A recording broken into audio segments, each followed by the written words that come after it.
మన నేవీలో ఉన్న వాళ్ళకి, ఎయిర్ ఫోర్స్లో ఉన్న వాళ్ళకి, ఆర్మీలో ఉన్న వాళ్ళకి అందరికీ జై హింద్ అని సెల్యూట్ చేయడానికి వచ్చాను నేను ఈరోజు. ఎవరికి యుద్ధం అంటే ఇష్టం ఉండదు. ఏ మనిషికి ఏ మట్టికి యుద్ధం వద్దు. అది తెలుసుకున్న మన భారతదేశం వెంటనే సమయస్ఫూర్తితో స్పందించి ఈరోజు మనం తిరంగా ఎగరేసేటట్టు చేశారు మన భారతదేశం మోడీ గారు. ఇది చిన్న విషయం కాదండి. కులం, మతం, ప్రాంతం అని లేకుండా మనం కలిసి కట్టుగా ప్రతి స్టేట్లోనూ మనం ఉంటాం.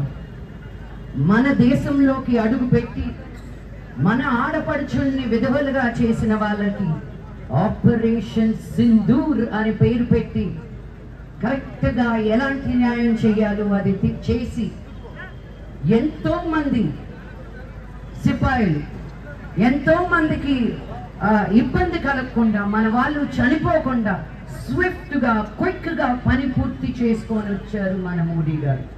ఇది చిన్న విషయం కాదండి. మన వాళ్ళు ఎంతో మంది బోర్డర్లు, మన ఇంట్లో ఉన్న వాళ్ళకి ఎవరికైనా ఒంట్లో బలైపోతే అయ్యో అవునా అనుకుని వదిలేస్తాం. కానీ మనం ఎవరో తెలియకపోయినా మన దేశం కోసం, మన భవిష్యత్తు కోసం వాళ్ళు అమలు అవ్వడానికి కొన్ని కోట్ల మందిని కాపాడిన నేవీ, ఆర్మీ, ఎయిర్ ఫోర్స్ అందరికీ తల వంచి నేను కృతజ్ఞతలు తెలుపుకుంటున్నాను. ఆడవాళ్ళు వచ్చి మన వార్ గురించి మాట్లాడినప్పుడు జయప్రద గారు చెప్పినట్టు సోఫియా ఖురేషి గారు, కర్నల్ సోఫియా ఖురేషి గారు, వింగ్ కమాండర్ వామికా సింగ్, అసలు అది చూసినప్పుడు మన భారతదేశంలో ఉన్న ప్రతి ఆడబిడ్డకి ఎంత గర్వంగా ఫీల్ అయిందో. నేను ఆ రోజు చాలా మంది నాతో మాట్లాడినప్పుడు నేను చాలా గర్వపడ్డాను.